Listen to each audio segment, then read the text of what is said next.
finally understand that meme now where you have the picture of the mom screaming in the car. She's like, "Why can't you just be normal?" And then you have the kid there, and the subtitle is screaming. He's just like, "Ah!"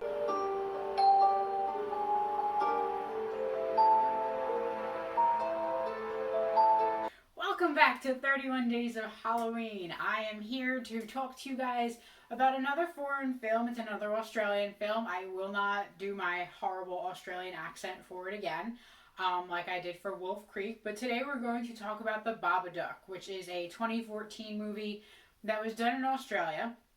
And it's this story of this mother who is trying to care for her son alone as a single parent. And you start off kind of really feeling for her because you're watching her son basically being the most annoying child he could possibly be. I know usually in horror movies it seems like you either get two kinds of children. You either get creepy children of the corn, or you get really annoying children that you hope the monster kills very quickly or at some point, just so you don't have to listen to them scream, whine, or complain anymore.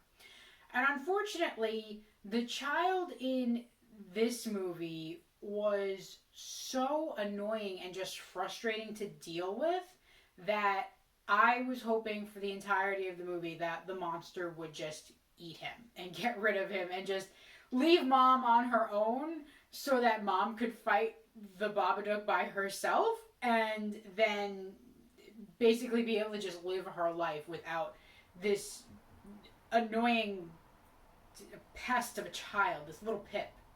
You identify with mom a lot in this movie, whether you have kids or don't. I don't have kids, but I identified so strongly with the mom because of how annoying the child was. You know, he's constantly demanding attention. He's very needy. When he's not demanding attention, he's screaming. If he's not screaming, he's crying. When he's not doing any of those things, he's creating general havoc in the house or bringing weapons to school that he's made at home to help protect him from monsters and getting himself kicked out of school. And you can see that his mom is just getting so worn down by all of this.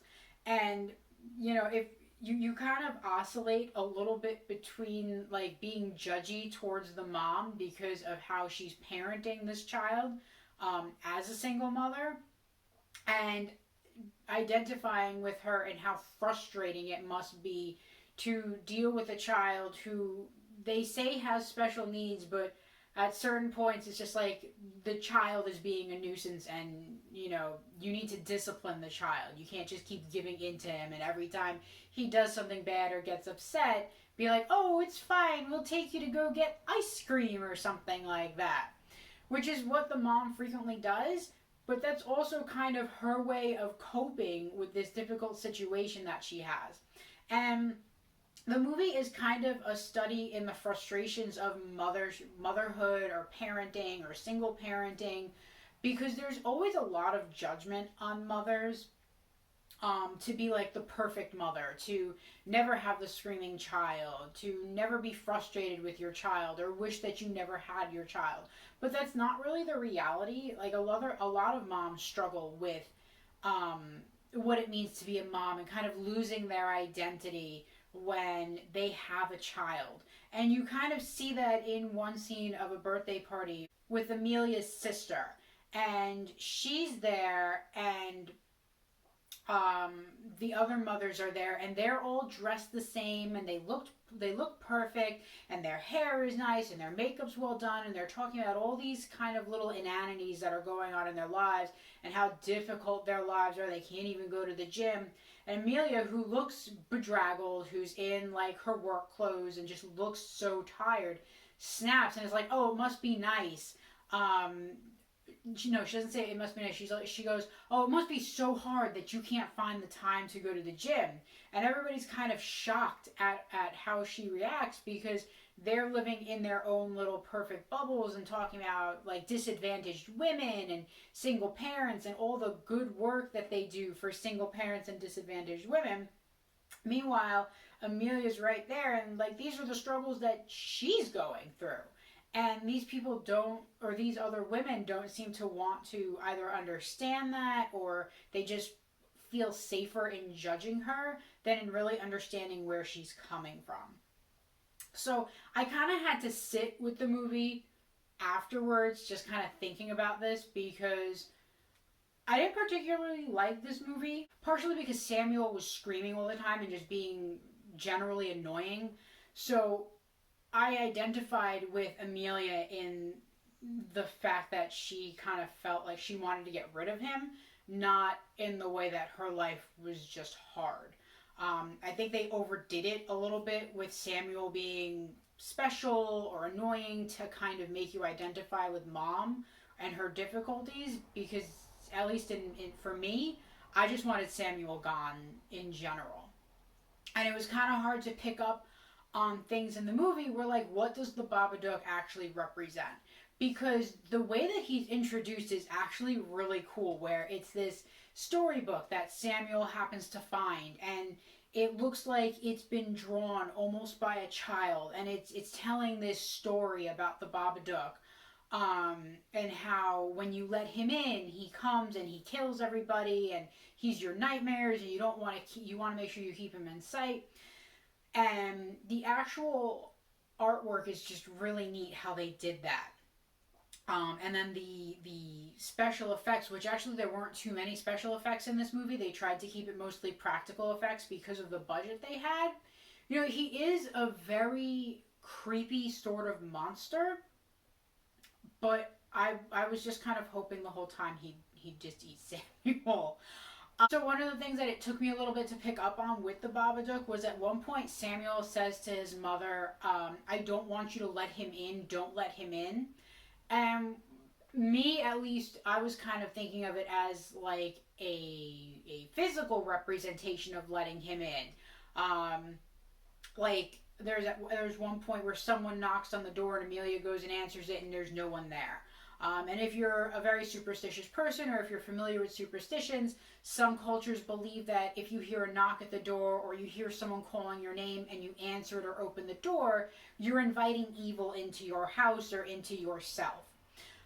The more that I thought about this movie and how Samuel was like, I don't want you to let him in, it might be kind of a representation of Amelia kind of giving into her baser feelings involving Samuel, like the fact that she may want to get rid of him or she hates him, and Samuel doesn't want that to manifest, because then obviously that means that he's going to die. And I think that may be the direction that the movie was actually trying to go in. So is the Babadook like this actual manifestation of evil? Or is it the idea of a mother kind of turning against her children and killing them, which we do see a lot in the news. You see mothers drowning their children, or they leave them purposely in hot cars, or they abandon them in garbage cans and stuff. So it is interesting to look at it from that perspective. I just didn't get it that much when I was watching the movie. It took me a little while to kind of sit with it and do a little bit of research to really feel that from the movie. But it kind of, even like learning that didn't really affect my rating of it. IMDb gives this movie a 6.8, and on Rotten Tomatoes it's in the 90s from like critics, and then it's in the 70s from your general viewing audience. I gave it a 4. I think my friend gave it a 4.5. And the reason why I gave it a 4 was because I just found the movie frustrating to sit through. Most of it wasn't, like, I didn't find the movie to be scary. I didn't really find it to be disturbing, because most of the time I was just frustrated with Samuel. And the fact that poor Amelia here is struggling and no one is seeing her struggle. And I know that that's the point of the film, that, you know, you have to struggle with motherhood, and people don't always understand, and we have these complicated feelings about being mothers. But I couldn't, unfortunately, get past how annoying Samuel was, and his screaming, and just being frustrated with Amelia's parenting in general, which I know sounds judgmental, but it's also a movie, and that's how I felt while I was watching it. And I'm sure we all feel that way when we're out at a restaurant and someone's child is throwing food or screaming, and you may be sitting there saying, why don't they control their child? Same thing with this movie. A lot of the critics who liked this movie felt that the movie relied a lot more on real horror rather than kind of like imagined horror. So, like, not a supernatural sort of force or aliens or zombies or something like that. The real horror was in Amelia's struggles as a parent and how she deals with Samuel and how this may manifest in the form of the Babadook. I guess, I mean, that's from a general viewership, and you can kind of see that in the IMDb ratings and the general viewership ratings in Rotten Tomatoes. I don't think people really get that. I think the critics are looking at it from too snobby of a point of view and not just like as a movie to enjoy or feel a certain way about, like as something fun to watch or something that you want to be scared by. Sometimes the real horror, if it's not translated well onto the screen or if it's too elevated, at least for me, it makes the movie less enjoyable. So unfortunately, that's why I gave the movie such a low score of a 4. I did think there were a couple of interesting things about the movie, and none of this is spoilery. So the name Babadook was a word that was made up by the director, but it is similar to the Serbian word for boogeyman. And then in Hebrew, it is it can translate into he is coming for sure, and then Babadook is also an anagram of a bad book. So I thought those were kind of neat. And then the movie also samples a lot of sounds from video games. So when the Babadook screams, and I recognized this sound during the movie, and I had to Google what it was. So I'm like, I know that sound. And it turned out that the sound was a noise that the dragons made in this video game called Warcraft 2. It was a computer game called Warcraft 2. And when the dragons would come flying out of their nest, they would make this screaming sound. So they took that from Warcraft 2. They also had some sounds from Mortal Kombat. And I believe there were sounds from Silent Hill, the video game.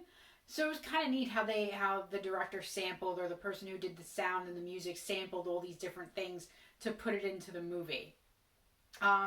There's not too many spoilers that I'm going to talk about, but I will just talk briefly about the ending. So if you haven't seen the ending, you haven't seen this movie, cut out now. But make sure you like, comment, subscribe, save, share. And I will see you guys in the next video, or maybe later if you watch the movie and decide to come back for the rest of this video. So, spoilers. What happens at the end of the movie is Mom and Samuel eventually triumph over the Babadook, and she basically makes him into this small, invisible creature that they keep in their basement. So I didn't understand like why he would be turned into this small, invisible creature at the time.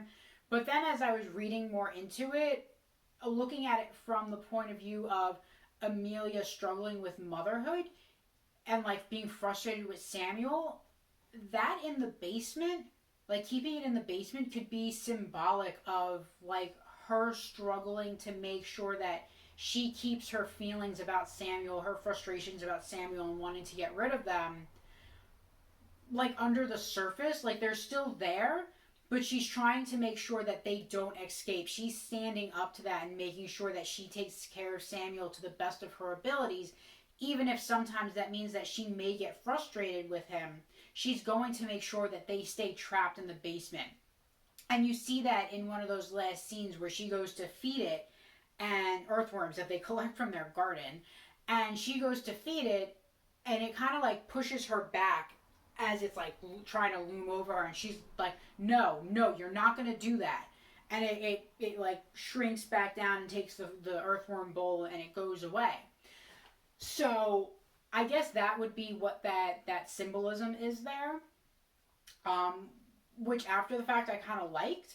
But I'm gonna keep the rating where it is, only because that was my rating overall, like without doing any research into it. Because I think sometimes we should base our reactions to movies on what our gut feelings are, and not necessarily on what we learn about them, because then it's less our feelings about the movie and more what we're kind of picking and choosing from what other people have said that we're learning. So thanks for coming to this video. I hope you enjoyed it. If you watched this movie and liked it, I'm glad you liked it. If you didn't, I'm right in that boat with you. But I will see you in the next video. Please make sure to like, comment, subscribe, save, share, and keep watching the horror movies with me. Bye, guys.